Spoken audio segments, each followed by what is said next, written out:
नमस्कार साथियों, मैं राजीव एक बार फिर से हाजिर हूँ आपके सामने एक नई वीडियो के साथ। आज हम जो सीखने वाले हैं वीडियो में वो सीखेंगे कि हम अकाउंट या फिर लेजर कैसे बनाएं।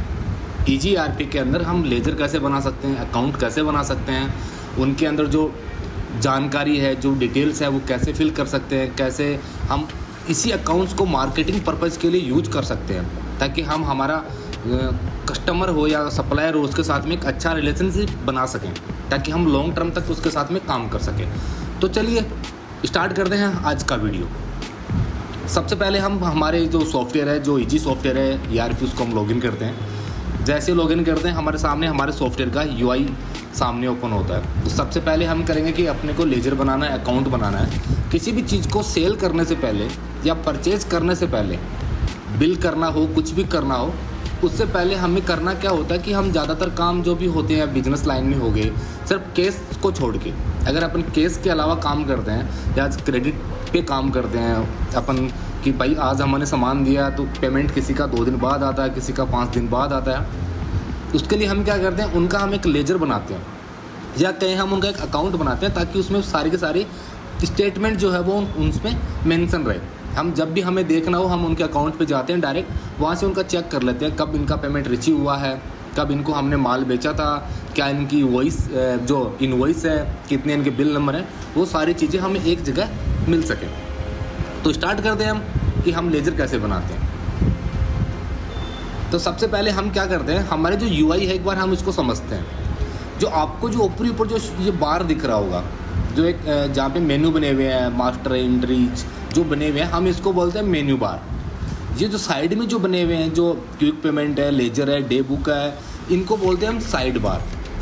तो हम सबसे पहले क्या करते हैं, हम चलते हैं हमारे मेन्यू बार में, जहाँ पे जाके हम मास्टर का जो कॉलम बना हुआ है, जो मेन्यू बना हुआ है, उस पर हम प्रेस करते हैं तो पहला ऑप्शन खुलता है हमारे सामने अकाउंट्स। इसका शॉर्ट की होती है Ctrl+Shift+A। तो मैं क्या करता हूँ, मैं इसको आज शॉर्ट की से ओपन करता हूँ, मैं प्रेस करता हूँ Ctrl+Shift+A। तो हमारे सामने जितने भी अकाउंट्स होते हैं, जो भी हमारे लेजर बने हुए हैं, उन सब की लिस्ट हमारे सामने आ जाती है। चाहे वो हमारा कस्टमर हो, चाहे वो हमारा सप्लायर हो, चाहे जिस भी टाइप का हमने अकाउंट बना रखा है या लेजर बना रखा है, उनके सबकी डिटेल हमें यहाँ पे मिल जाती है। अब हम एक बार क्या करते हैं, इसी जो ये अकाउंट है इनमें कुछ मॉड्यूल्स हैं जो ऊपर, हम एक बार उनको समझते हैं कि वो क्या चीज़ें हैं। सबसे पहले आता है अपना न्यू। इसका मतलब होगा कि कोई भी हम नया अकाउंट बनाने वाले हैं या नया लेजर बनाने चाहते हैं, कस्टमर का बनाना है, सप्लायर का बनाना है, तो सबसे पहले हम न्यू पे क्लिक करेंगे। दूसरा ऑप्शन हमारे सामने प्रिंट का। जो भी अपना लेजर है उसको हम सेलेक्ट करके जैसे प्रिंट करते हैं तो उसकी जो भी डिटेल्स हैं, जो भी उसके लेजर के जो अंदर का जो बिल हुआ है या पेमेंट रिसीव है, वो सारी डिटेल हमें प्रिंट के थ्रू मिल जाती है। तीसरा ऑप्शन आता है सर्च का। सर्च का इसलिए काम आता है कि हमारे सामने बहुत सारे ऐसे या लेजर बन जाते हैं, अकाउंट बन जाते हैं, तो हमें कई बार ढूंढने में दिक्कत आती है। तो सबसे पहले हम सर्च वाले पे ऑप्शन पे जाके वहाँ से उसको डायरेक्ट सर्च कर सकते हैं। तीसरा ऑप्शन आता है अपने पास में बर्थडे रिमाइंडर्स। जैसे ही हम अकाउंट बनाते हैं तो उनकी हम बर्थडे डिटेल इनमें डालते हैं अकाउंट्स में। तो जिस दिन इनका बर्थडे होता है या जो भी होता है, हम इनको विश करते हैं। जैसे हम इनको विश करते हैं तो इनको लगता है कि यार ये हमारे बिल्कुल टच में है, देखो मेरे एक इम्पोर्टेंट डेट है जो याद रख रहा है। याद हम नहीं रख रहे, वो रख रहा है हमारा सॉफ्टवेयर। तो ये उनके साथ में जो क्लाइंट है, जो भी अपना सप्लायर है, जो भी कस्टमर है, उसके साथ में एक रिलेशनशिप है, वो बहुत ही मजबूत बन जाता है। वो हमारे साथ में लॉन्ग टर्म तक काम करने के लिए तैयार रहता है। उसके बाद में SMS व्हाट्सअप, यहीं से हम उनको व्हाट्सअप कर सकते हैं, उनको SMS कर सकते हैं। Export import. एक्सपोर्ट्स मीन्स ये होगा कि जितने भी अकाउंट है हमें इनको एक्सपोर्ट करना हो, हम इनको सेलेक्ट करके एक्सपोर्ट कर सकते हैं। हमें नए अकाउंट हैं जो हमारे किसी दूसरे सॉफ्टवेयर में हैं, उनको हम ईजी पे लाना चाहते हैं, या फिर आप दूसरे सॉफ्टवेयर को छोड़ के इस सॉफ्टवेयर में शिफ्ट होना चाहते हैं, तो वहाँ से एक्सपोर्ट करके और इसमें सारा का सारा डेटा इंपोर्ट कर सकते हैं। उसके बाद में आता है ऐप का, जो हमारे सामने है। ऐप का जो ये है कि आपके जो लेजर है, जैसे मान के चल लेते हैं कि आपका कस्टमर है और उनके साथ में आप बिजनेस जो करते हैं वो क्रेडिट बेस पे करते हैं कि आज सामान दिया 10 दिन बाद में पेमेंट लेते हैं, या फिर कभी उस साइड का हम विजिट करते हैं तो हम पेमेंट लेते हैं। तो आप एक पेज पे लेके जाते हैं तो एक ओल्ड टाइप फील होता है कि यार पेज लेके जाऊंगा, मैं चेक करूंगा। ये ऐप का सिस्टम इसमें इसलिए दिया गया है सॉफ्टवेयर में कि आप वो ऐप अपने फ़ोन में इंस्टॉल करके रखें, लॉगिन करके रखें। अब आप जैसे उस दुकान पे या कस्टमर के पास जाते हैं तो आप उनका अकाउंट चेक करके आप बता सकते हो कि सर अपना पेमेंट इतना ड्यू चल रहा है, ये अपना बिलिंग हो चुका है। वो सारे के सारे डिटेल आपको फ़ोन पे मिल जाती है। इन मेन्यू को समझने के बाद में आता अपना कि अब न्यू अकाउंट हम कैसे बनाएं, लेजर हम कैसे बनाते हैं। अब जैसे हम न्यू बटन पे क्लिक करते हैं कि नया लेजर बनाते हैं या न्यू बटन पे क्लिक करते हैं, हमारे सामने एक ऐसा ही फॉर्म ओपन होगा जिसके अंदर हम उनका नाम, एड्रेस वगैरह सब चीज़ें फिल करेंगे। तो ये फिल करने से पहले अपन कुछ चीज़ें और चेक करते हैं, या फिर आपको मैं बताता हूँ कि क्या क्या चीज़ें हम जो है वो अपने लेजर में ऐड कर सकते हैं। तो अपन साइड में ऊपर देखेंगे इधर एक सेटिंग का ऑप्शन शो कर रहा है। हम जैसे इस बटन को ओपन करते हैं तो यहाँ पे हमें एक चीज़ें बताएगा, नीड बर्थडे एनिवर्सरी डिटेल। ये अगर ऑन करते हैं तो यहाँ पे उनकी डिटेल्स वगैरह अपने से मांगने लगेगा सॉफ्टवेयर कि भैया आप उनकी एनिवर्सरी क्या है, उनका बर्थडे क्या है, वो डिटेल डालेंगे। दूसरा बैंक डिटेल, यहाँ पे जब उनका बैंक हुआ है, जो भी इनको डिटेल्स हैं बैंक की, क्या अकाउंट नंबर है, क्या कौन से बैंक में खाता है, वो सारी चीज़ें इसमें। ये जैसे मॉड्यूल जितने भी हैं, लेट में पिक चूज है, पार्टी टाइप B2B है या B2B कस्टमर है, नीचे आधार कार्ड डिटेल उनकी लेनी है, मेंटेन जो बिल बाय बिल बैलेंस है उनको मेंटेन करना है, जैसे कि ड्रग लाइसेंस है उनके डिटेल ऐड करनी है। सारी चीज़ें अपने यहाँ सेटिंग से उनको ऑन कर सकते हैं। ये चीज़ें आ गई एडिशनल चीज़ों में। इन चीज़ों में क्या होगा कि बर्थडे एनिवर्सरी डिटेल हमने अपने CRP में डाल ली है, तो जैसे उनकी एनिवर्सरी आती है, जिस डेट को बर्थडे आता है, तो हम यहाँ से उनको मैसेज कर सकते हैं। ये उन चीज़ों के लिए है कि यहाँ से हम ऑन कर सकते हैं। तो हम सबसे पहले अभी स्टार्ट करते हैं कि जो फॉर्म है हम उसको फिल करते हैं कि हम लेजर बनाते हैं। तो मैं अभी जो लेजर बनाने वाला हूँ वो बनाऊँगा मैं कस्टमर के लिए। जो मेरा कस्टमर है, जिनको मैं सर्विसेज देता हूँ या मैं कोई सामान उनको सेल करता हूँ, तो उनके लिए मैं अकाउंट बनाऊँगा अभी। तो मैं अभी अकाउंट बनाता हूँ मेरे नाम के लिए।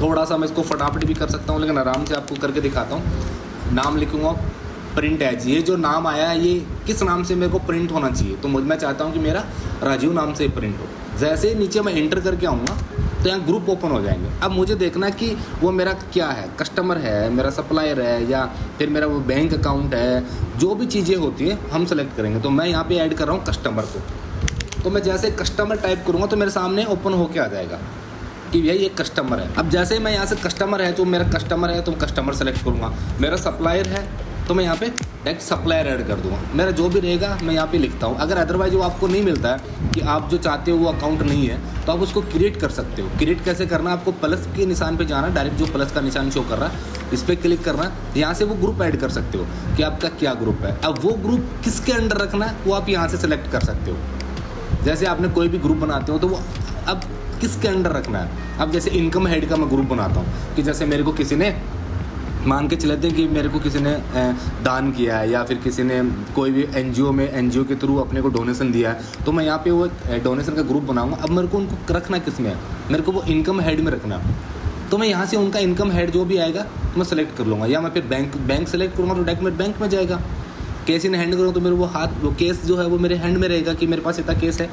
यहाँ से वो ग्रुप है उनका वो सेलेक्ट कर लेंगे जो भी। अगर ऐसा कोई ग्रुप नहीं है तो आप क्या करेंगे, उनका नाम लिख के दिस इज प्राइमरी ग्रुप करके छोड़ देंगे, तो जो भी है वो ग्रुप बन जाएगा। एक अंडर ग्रुप नहीं रहेगा, वो एक इंडिविजुअल ग्रुप बन जाएगा, जिसके थ्रू वो जो भी आपका लेन देन है जो भी है वो सारा उसी ग्रुप में चलेगा। अब मैं जो अकाउंट बनाने वाला हूँ वो बना रहा हूँ अभी कस्टमर का। कस्टमर का अकाउंट बनाने के बाद में अब मैं देखेंगे ये बोलेगा कि ओपनिंग बैलेंस, मैं उससे पहले कितने पैसे मांगता हूँ, या वो मेरे से लेगा या मैं उनसे लूँगा, वो डिटेल मैं यहाँ पे फिल करूँगा। फिल करने के बाद में क्रेडिट डेबिट क्या है, लिया है मैं उनको दूंगा कि मैं उनसे लूँगा, वो अपने यहाँ से सिलेक्ट करते हैं। आगे वाले ऑप्शन में हम डालेंगे टैक्स नंबर, उसका GST नंबर जो है वो हम इसमें डाल देंगे, या फिर जो भी तो टैक्स नंबर प्रोवाइड हुए हैं जैसे वेट का हो गया, GST है, वो हम यहाँ फिल करेंगे। नीचे आते हैं तो हम डालेंगे एड्रेस, जो भी वो एड्रेस है, जैसे मान के चलते मैं राजस्थान का एड्रेस डाल देता हूँ, उसमें एड्रेस लाइन दूसरा एड्रेस डालता हूँ, सिटी कहाँ का रहने वाला है मैं यहाँ पे डालता हूँ जयपुर, पिन कोड जयपुर का डालता हूँ, स्टेट क्या है राजस्थान है, स्टेट कोड इसके अंदर डालते हैं। फिर मोबाइल नंबर उनके क्या है, मैं यहाँ मोबाइल नंबर डालता हूँ, फ़ोन नंबर, ईमेल ID और कॉन्टैक्ट पर्सन, हम किस जो भी जिनसे बातें होती हैं या मेरी जिनसे बात करूँगा उनके लिए वो यहाँ पे आएगा कॉन्टैक्ट पर्सन। तो जिससे भी मैं कॉन्टैक्ट करता हूँ या रेगुलर उनसे बातें करता हूँ मैं उनका डिटेल यहाँ पे डालूंगा। अब मैं जैसे मैंने इसको सेव करता हूँ ये अकाउंट मेरे पास में बन गया है। अब मैं यहाँ से वो अगर मेरा कस्टमर बन गया तो अब मेरे यूज कैसे आएगा मैं आपको बताता हूँ। अब अकाउंट या लेजर बनाने के बाद में अब मुझे वो मेरा कस्टमर है तो मैं उसको सेल करूँगा, मेरे जो भी प्रोडक्ट है मैं उनको सेल करूँगा। मैं डायरेक्ट सेल पे आता हूँ, ये अपना सेल का डायरेक्ट कॉलम जो बना हुआ है, या एंट्री में जाके अपन डायरेक्ट सेल का सेलेक्ट कर सकते हैं, या सॉर्ट की Ctrl+S करके भी अपन सेल कर सकते हैं। मैं न्यू पे सेल करता हूँ इनको।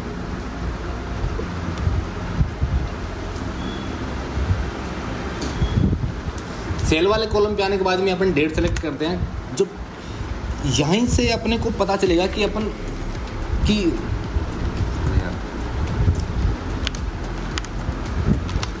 डेट सेलेक्ट करने के बाद में अपने सामने जो नेक्स्ट विंडो या जो एक अरे यार ट्रम्स है ना। डेट सेलेक्ट करने के बाद में हमारे सामने ट्रम्स सेलेक्ट करने का ऑप्शन मिलेगा। ट्रम्स मीन्स कि हम उसको क्रेडिट पे दे रहे हैं या केस पे दे रहे हैं। अगर मैं यहाँ से इसको केस करता हूँ, मैंने केस करके नीचे पार्टी नेम पे आऊँगा तो डायरेक्ट यहाँ से मैं केस का सेलेक्ट कर सकता हूँ, क्रेडिट नहीं चलेगा। या फिर मैं जैसे अभी मैंने अकाउंट बनाया राजीव नाम से, तो मैं राजीव सेलेक्ट करता हूँ। राजीव पे आके मैंने जैसे क्लिक किया तो राजीव का अकाउंट यहाँ पे शो करने लग गया। अब मैं क्या करूँगा, जैसे मैंने केस पे सेल कर दिया तो मेरे लेजर में दिखाया कि मैंने इतना माल इनको बेच दिया, बैलेंस कोई भी बाकी नहीं है। लेकिन ज़्यादातर जो अपन समझाना चाहता हूँ वह है क्रेडिट बेस का, तो मैं इसको क्रेडिट पे वापस लेता हूँ और मैं इसको क्रेडिट सेलेक्ट करता हूँ। अब राजीव को मैं, या जो अकाउंट है, जो भी अकाउंट है, आप देखेंगे राजीव पे जैसे आया, मैं जयपुर का रहने वाला हूँ, या फिर ये मेरे कॉन्टैक्ट नंबर है। अगर मेरा लेजर बैलेंस जो पहले का था वो यहाँ शो कर देता, मेरी क्रेडिट लिमिट कितनी है कि मुझे कितने तक का आप सामान दे सकते हो, वो यहाँ शो करेगा। डिटेल जो रहती है वो सारी यहाँ पे आपको सामने शो करने लग जाएगा। अब मैं राजीव को सेलेक्ट करता हूँ, मेरे इनवॉइस नंबर सेलेक्ट करता हूँ, यहाँ से जो भी डेट है सेलेक्ट करके आगे आते हैं। अब यहाँ से मैं उनको आइटम सेल करना चाहता हूँ। अब जैसे मैंने आइडियल फॉर स्टार्टअप वाला मेरा प्रोडक्ट है, मैं इसको सेल कर रहा हूँ। क्वांटिटी मैं इसमें डालता हूँ, एक क्वांटिटी देके आगे आता हूँ। मैंने इसको सेल किया, सेल होने के बाद भी मैं डायरेक्ट यहाँ से इनको सेव करता हूँ।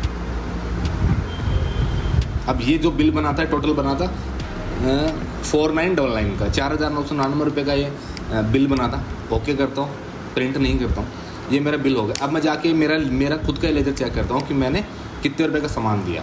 अब मैं जाके लेजर जो साइड बार में मेन्यू पे आपको लेजर शो कर रहा है, या तो यहाँ से सेलेक्ट कर सकते हो या मास्टर पे जाके अकाउंट से कर सकते हो, लेकिन अपन डायरेक्ट यहाँ से लेजर का करते हैं। मैं यहाँ से डायरेक्ट राजीव नाम सर्च मारता हूँ, मेरा अकाउंट आ गया, इंटर करूँगा।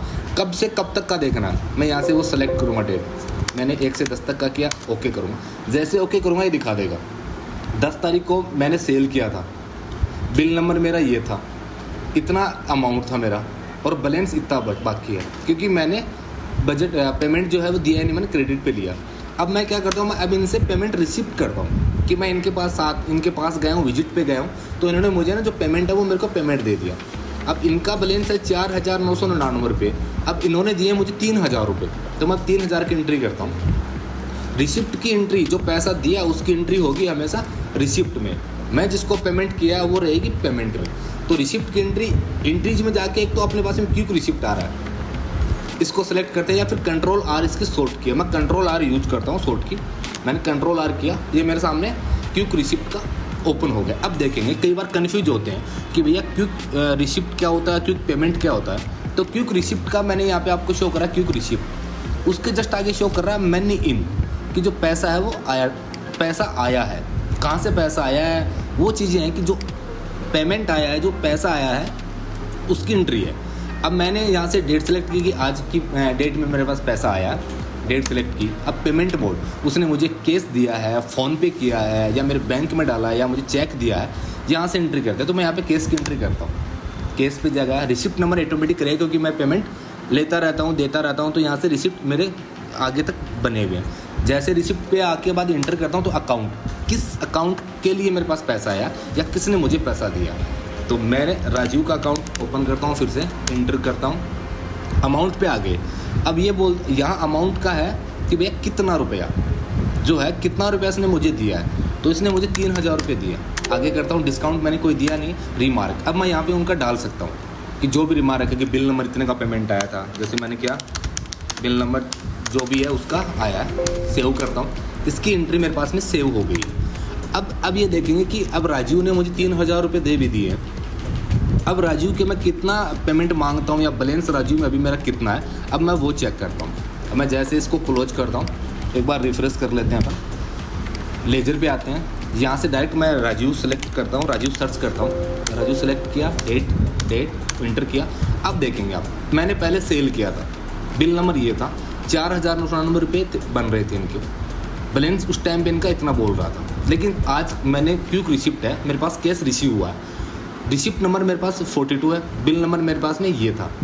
उसके बाद क्रेडिट कितना हुआ, 3,000 रुपये आए। अब मैं इनके कितना रुपये और मांग रहा हूँ, 1,999 रुपये, मतलब मैं इनके और मांगता हूँ 1999 पेमेंट मैं राजीव के और मांगता हूँ। अब देखेंगे, अभी अपन क्या करते हैं, दोबारा से हम इनको कुछ सामान देने वाले हैं कि सेल कर रहे हैं, तो मैं इनको डायरेक्ट सेल पे जाता हूँ।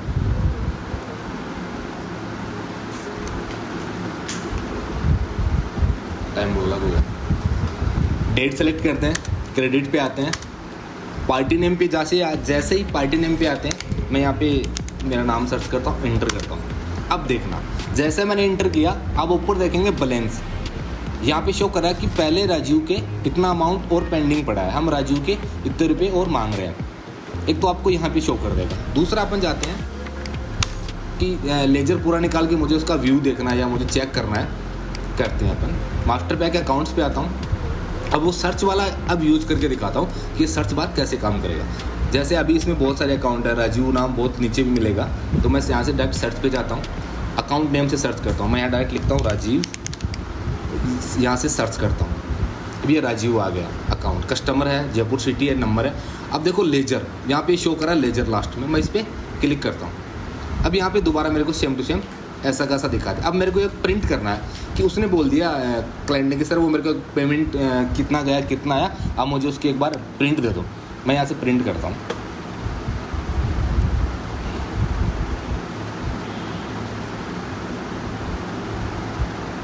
अब देखेंगे, जैसे मैंने प्रिंट किया तो मेरे सामने उनका पूरा स्टेटमेंट आ गया इसमें कि कब मैंने उनको सामान दिया है, कब उन्होंने मुझे पेमेंट किया। आप देख सकते हैं मैंने 10 तारीख को सेल किया था, ये इनवॉइस नंबर है यहाँ सेल का, आप देख सकते हैं। मैं थोड़ा जूम करके आपको इसको दिखाता हूँ। आप देखेंगे तो ये सेल्स हुई है मेरी, इतने रुपये में मैंने इनको सामान दिया था, उस टाइम में मुझे कुछ नहीं दिया तो इनका 0 था।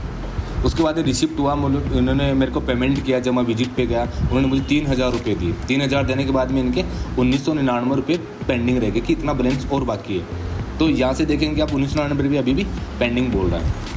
तो ये लेजर बनाने के बाद में जैसे सेल करते हैं, जैसे परचेज़ करते हैं, कुछ भी करते हैं, तो उनका हमें लेजर बनाना पड़ता है ताकि उसमें उनका हिसाब किताब पूरा वो आता रहे कि कितना पेमेंट दे दिया, इतना पेमेंट मैंने रिसीव कर लिया है।